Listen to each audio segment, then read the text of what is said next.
अच्छा, आज है 28 अक्टूबर 2022 और जो हम जॉन का एडिटोरियल करने वाले हैं वो है बर्न्ट ब्रिजेस। ठीक है, बहुत ही ज़्यादा अहम एडिटोरियल है।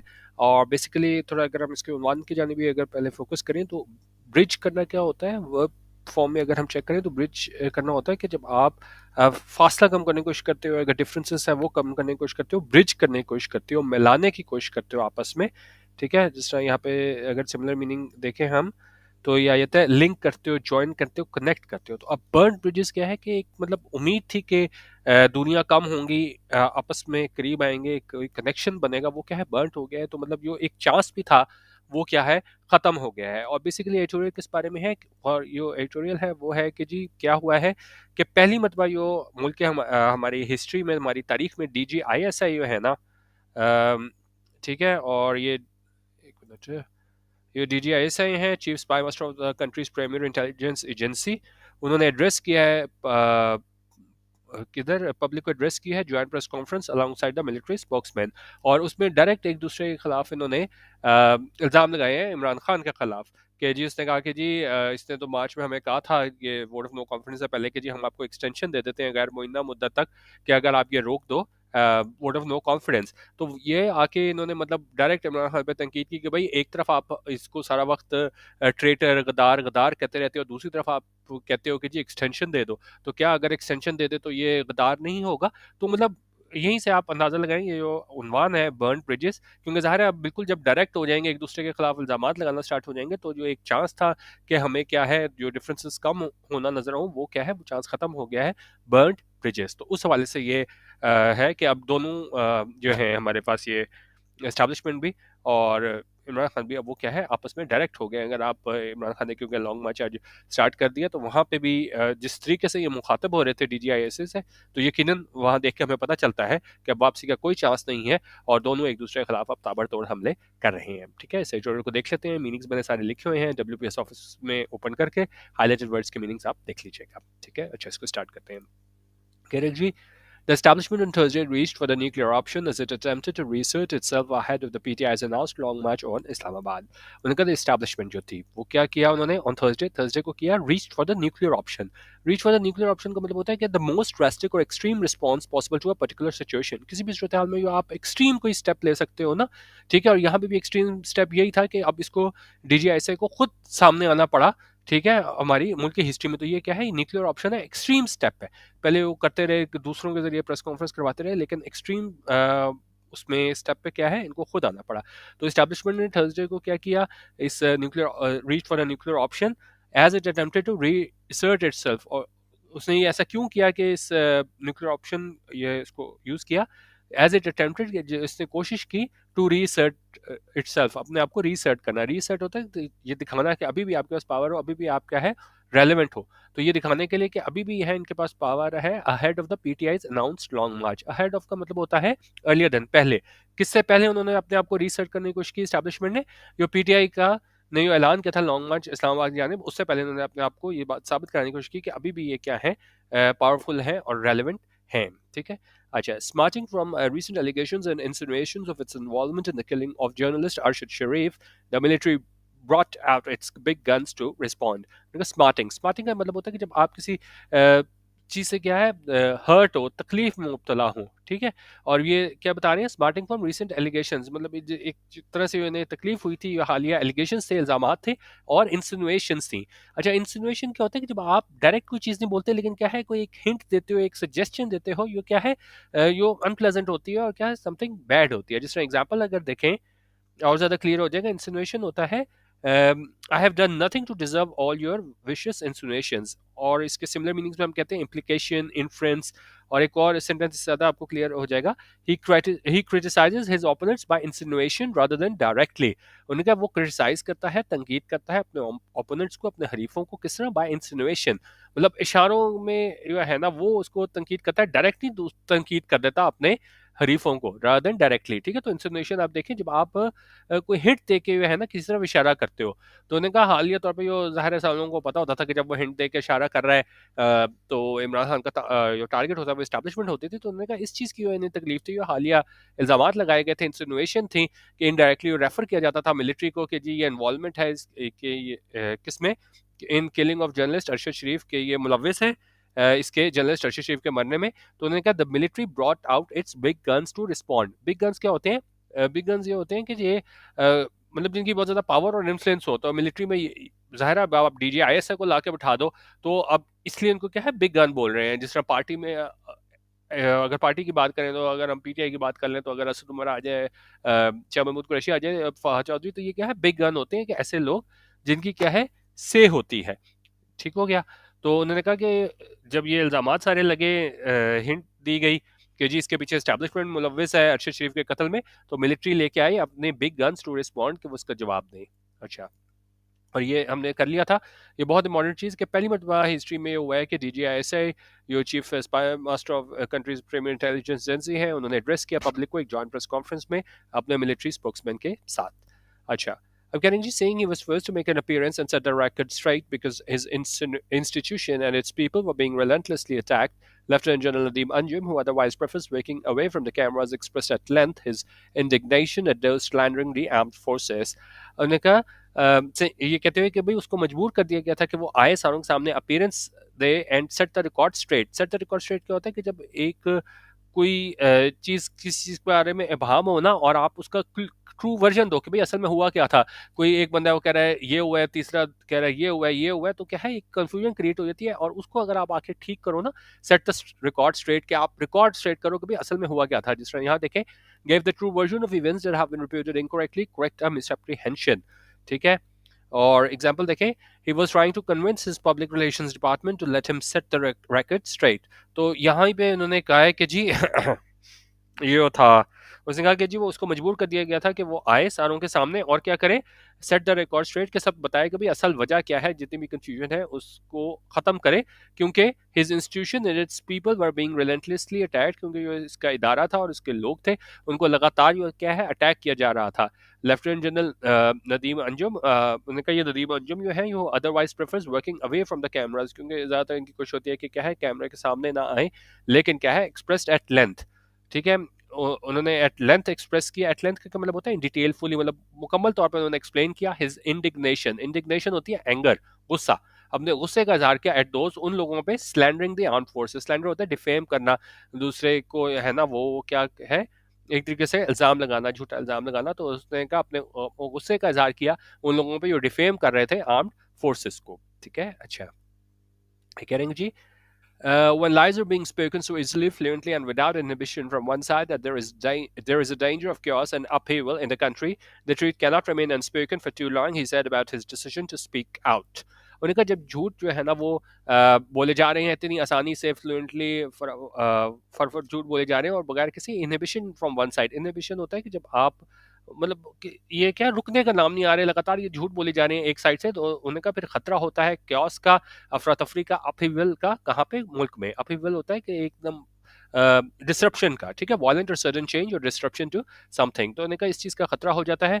The truth can not remain unspoken. तो उन्हें कहा जो सच है वो क्या है, अनस्पोकन नहीं रह सकता, मतलब आपको बताना पड़ता है कि सच है क्या, फॉर टू लॉन्ग। ठीक है। तो ज़्यादा अरसे तक जो है ना, जो सच है वो छुपा नहीं रह सकता। He said about his decision to speak out. तो उसने कहा अपने फैसले के बारे में, टू स्पीक आउट यानी सब कुछ बताने को। तो उन्होंने कहा कि सच जो है ना वो ज़्यादा देर छुपा नहीं रह सकता, इसलिए वो आके सब बता रहा है कि क्या हुआ।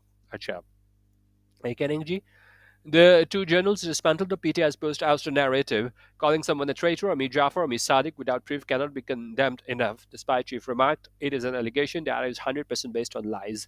अच्छा, उन्होंने दो जर्नल्स थे, उन्होंने खत्म कर दिया जो PTI का पोस्ट आउस्टर नैरेटिव था, उनका बयानिया था, जब इनको ये निकाला गया था हुकूमत से। उन्होंने कहा कॉलिंग समवन ए ट्रेटर, किसी को मतलब गद्दार कहना, और मीर जाफर कहना या मीर सादिक कहना बगैर किसी एविडेंस के, बगैर किसी सबूत के, can not be condemned enough. उसको उन्होंने कहा जितना भी उसकी मजम्मत की जाए वो क्या है, कम है। द स्पाई चीफ रिमार्क, ऐसे रिमार्क्स दिए स्पाई चीफ ने। इट इज़ एन एलिगेशन, ये एक ऐसा इल्ज़ाम है, that is 100% based on lies, कि 100% जो है ना वो झूठ पे मबनी है। ठीक है। अच्छा, ये बहुत अच्छा ईडीएम यूज हुआ है, इसको हम डिटेल से देखते हैं। No punches were pulled as the DGISI dismissed a Cablegate controversy and condemned the PTI for targeting the army leadership. No punches were pulled. अच्छा, इसका मतलब होता है to be perfectly blunt, to act without restraint. Pull no punches, कि आप मतलब किसी तरीके से भी है ना वो आप क्या करो, यहाँ पे अगर देखें ना कि आप एक्ट करें, टू एक्ट विदाउट रिस्ट्रेंट, आपको ख्याल नहीं कर रहे, जो है जैसा उसको आप वैसे ही डील कर रहे हो। जिस तरह यहाँ पे देखें, ये कह रहे हैं कि जी The term comes from boxing, where to pull a punch means to deliver a blow that is intentionally ineffective, that is to hold back deliberately. तो no punches were pulled के जितनी मतलब जो आप कहना चाहते हो करना चाहते हो आप कर रहे हो, आप क्या है रिस्ट्रेंट नहीं दिखा रहे, ये नहीं सोच रहे कि भाई मतलब पूरी इन्फॉर्मेशन ना दो, तो मुकम्मल तौर पे है ना आप उसका एक तरीके से अटैक कर रहे हो। तो उन्होंने कहा no punches were pulled as the DG ISI dismissed the cable controversy के उन्होंने कहा कि जी बिल्कुल ब्लंटली है ना बगैर किसी रिस्ट्रेंट के है डीजीआईएसपी ने बिल्कुल इसको रद्द कर दिया केबल गेट कंट्रोवर्सी को, इस तनाज़े को, और मजम्मत की पीटीआई की कि वो टारगेट कर रहे हैं, निशाना बना रहे हैं आर्मी लीडरशिप को। ठीक है, बाकी ये रात को हम 10 बजे एडिटोरियल वीडियो रोज़ शेयर करते हैं अपने ग्रुप में, आपने ज्वाइन करना हो तो इस नंबर पर रब्ता करके हमारी टीम से रब्ता कर सकते हैं। अब पिछले इनका सैम्पल मटेरियल भी मिल जाएगा, तो 200 रुपीज़ ईजी पैसा पर मंथ में आप हमारा DM editorial paid WhatsApp group join कर सकते हैं। ठीक है, अच्छा अब कह रहे हैं जी they are not traitors. They did nothing unconstitutional or illegal. The allegation of treachery was leveled only because they refused to do something unconstitutional and illegal. उनका वो क्या है, ट्रेटर्स नहीं है, वो गद्दार नहीं है। They did nothing unconstitutional. उन्होंने ऐसा कुछ नहीं किया, ये क्या है अनकॉन्स्टिट्यूशनल था, गैर आईनी था, और इलीगल या क्या है गैर कानूनी था। The allegation of treachery. Treachery होता है betrayal of trust. तो उन्होंने कहा ये जो इल्ज़ाम है जो लगाया गया था वो सिर्फ इस वजह से लगाया गया था क्योंकि उन्होंने रिफ्यूज़ कर दिया था कुछ ऐसा करने से ये क्या है कॉन्स्टिट्यूशनल था, गैर आईनी था, इलीगल था, गैर कानूनी था। The spy chief revealed that the army chief was offered an unlimited extension in March in return for thwarting the vote of no confidence. अब बहुत इंपॉर्टेंट लाइन कि जी स्पाई चीफ ने ये कहा कि जी आर्मी चीफ को है ना वो अनलिमिटेड एक्सटेंशन का कहा गया था मार्च में, और इसके बदले क्या करना होगा कि आपको वोट ऑफ नो कॉन्फिडेंस रोकना था।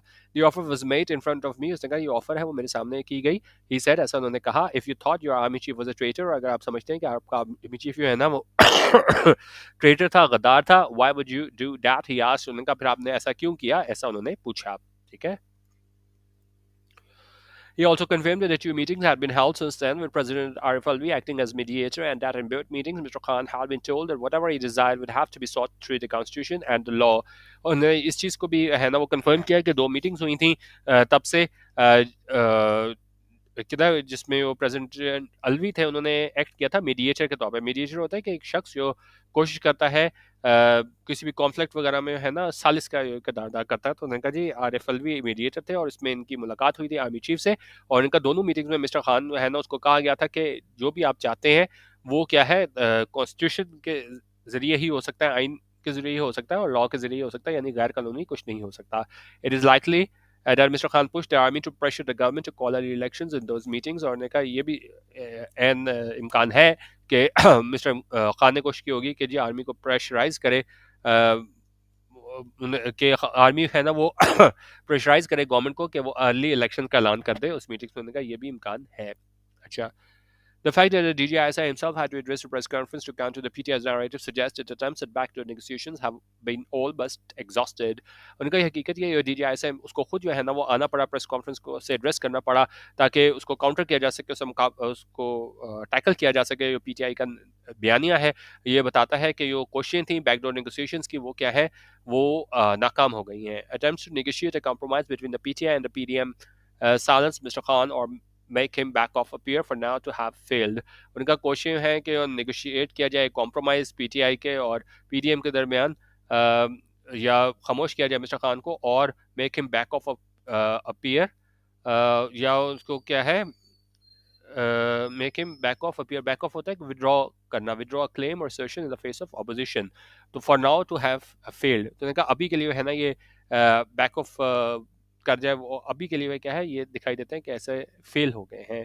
The establishment has in strategy terms now climbed escalation ladder. ठीक है, तो ये सारी सूरत हाल बता रहे हैं किस तरह एक दूसरे के खिलाफ हमले कर रहे हैं, ताबड़तोड़ हमले कर रहे हैं, अल्फाजों की जंग है। तो अब ढके छुपे लफ्जों में मतलब पहले हो रहा था, इंसिनुएशन के जरिए हो रहा था, अब क्या है डायरेक्ट हो गए हैं पीटीआई और Imran Khan. The DGI SPR said in the press conference that internal instability is currently the biggest threat to the country. This appears to be a warning for the PTI not to consider taking any measures that may disrupt the status quo through its long march. उनका DGI SPR ने कहा है कि जी press conference में जो कानूनी तौर पर जो इंस्टेबिलिटी है, अदम इस्तेकाम है, वो उन्होंने कहा अभी तक सबसे बड़ा खतरा है मुल्क के लिए, और ये दिखाई देता है कि ये वार्निंग है पीटीआई के लिए कि ना वो ऐसे कोई मयज़ करें, इक़दामात करें जो क्या है खलल डाले स्टेटस को में अभी वो मौजूदा हालात हैं थ्रू इट्स लॉन्ग मार्च, अपने लॉन्ग मार्च के ज़रिए। It is stunning how spectacularly the PTI and the military have fallen out. Fallen out होता है कि जब आपके क्या है एक दूसरे से आर्गुमेंट होते हैं, आप एक दूसरे से लड़ाई हो जाती है। उन्होंने कहा ये बड़े हैरानी की बात है और किस तरह जो है ना वो पीटीआई और मिलिट्री के ताल्लुकात आपस में क्या है वो खराब हुए। There is now little question that the military establishment, especially the ISI, played a key role in bringing the PTI to power. उन्होंने कहा इसमें अब कोई शक नहीं कि मिलिट्री एस्टैब्लिशमेंट ने खासतौर पर है ना बड़ा कलीदी किरदार अदा किया था कि पीटीआई को पावर में लाने का। It persuaded the smaller parties and independents to join the party and help it form a government. और इसने कन्विंस किया था, परसुएट किया था छोटी पार्टीज को और इंडिपेंडेंट्स को, आज़ाद उम्मीदवारों को कि वो पार्टी को ज्वाइन करें और मदद करें इसकी गवर्नमेंट बनाने में। It seems that Mr. Khan, out of hubris or something else, forgot those services and started to believe that he had come to power on his own. उन्हें कैसे दिखाई देता है मिस्टर खान जो है ना अपने hubris की वजह से, hubris होता है excessive pride और self confidence, उन्हें अपने confidence की वजह से, self confidence की वजह से समझते हैं कि जी वो बिल्कुल भूल गए हैं कि वो जो सर्विसेज जो है ना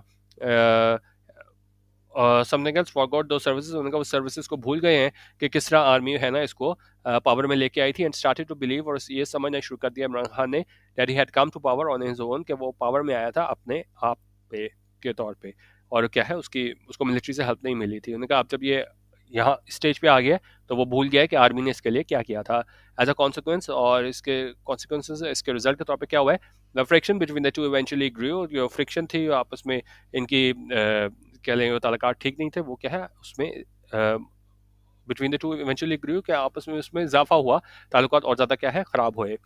When the establishment finally turned against mister Khan, और आखिरकार जब इस्टेब्लिशमेंट बिल्कुल ख़िलाफ़ हो गई मिस्टर खान के किस चीज़ के लिए कि या तो वो ये है उनसे इनकार कर दिया कि वो उसी बयानियों को लेके आगे चले, और because they had decided to turn neutral, या उन्होंने ये सोचा कि भाई हम क्या है न्यूट्रल हो जाएं।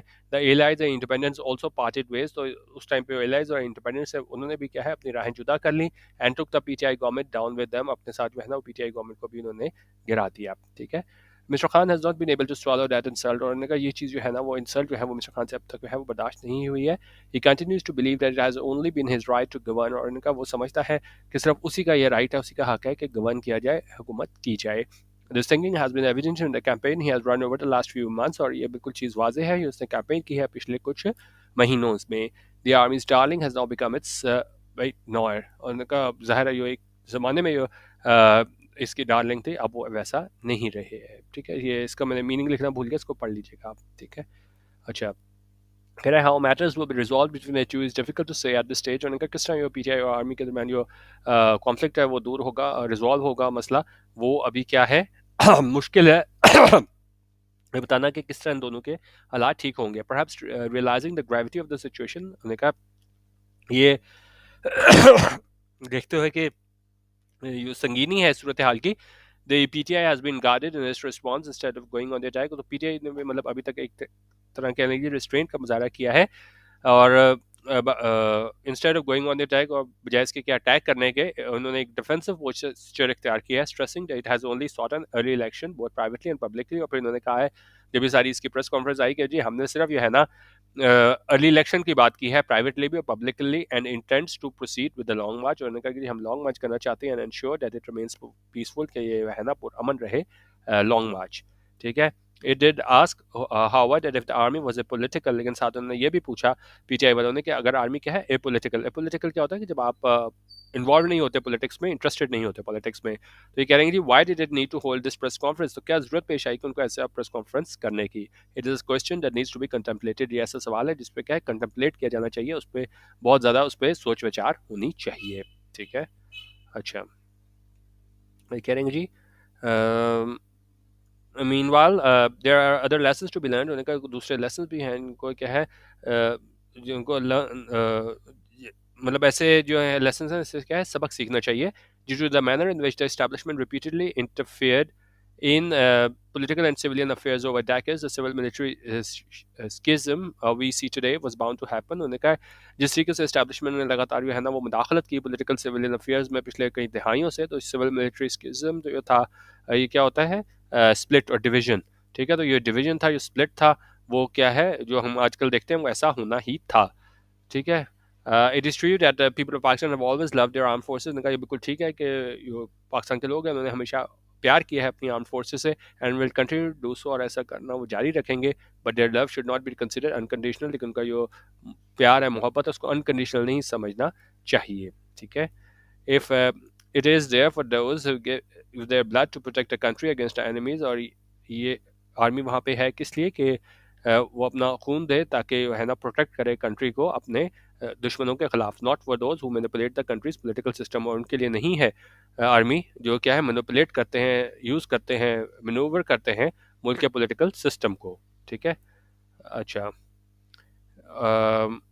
ठीक है। तो उन्होंने कहा यो लव जो है वो किसके लिए है, जो अपना खून देते हैं इस मुल्क को प्रोटेक्ट करने में, हिफाजत करने में, और उनके लिए नहीं है इनका जो अवाम का जो मोहब्बत है, जो मैनिपुलेट करते हैं, इस्तेमाल करते हैं मुल्क के पॉलिटिकल सिस्टम को। वी सिंसियरली होप, उन्होंने कहा हम ऐसी उम्मीद करते हैं, that at least this one lesson has finally been learn from this situation, के आखिरकार जो है ना कम से कम एक लेसन जो है ना इस सारी सिचुएशन से, सूरत हाल से है ना वो सीख लिया गया हो। ठीक है।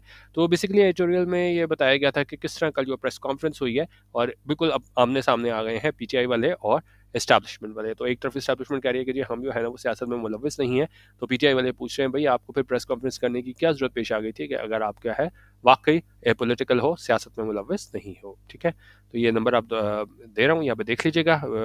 ग्रुप ज्वाइन करना हुआ तो देख लीजिएगा, और कोशिश कीजिएगा अगर आपने ग्रुप ज्वाइन करना है तो जिस तरह नेक्स्ट मंथ स्टार्ट हो रहा है तो शुरू में करें, वो बीच बीच में आई जाते हैं ना तो वो आपको भी इशू होता है, मेरे लिए भी इशू होता है। तो कोशिश करें अगर ज्वाइन करना है तो मंथ के शुरू में करें। ठीक है। वीडियो देखने का बहुत शुक्रिया। अल्लाह हाफिज़। पाकिस्तान जिंदाबाद।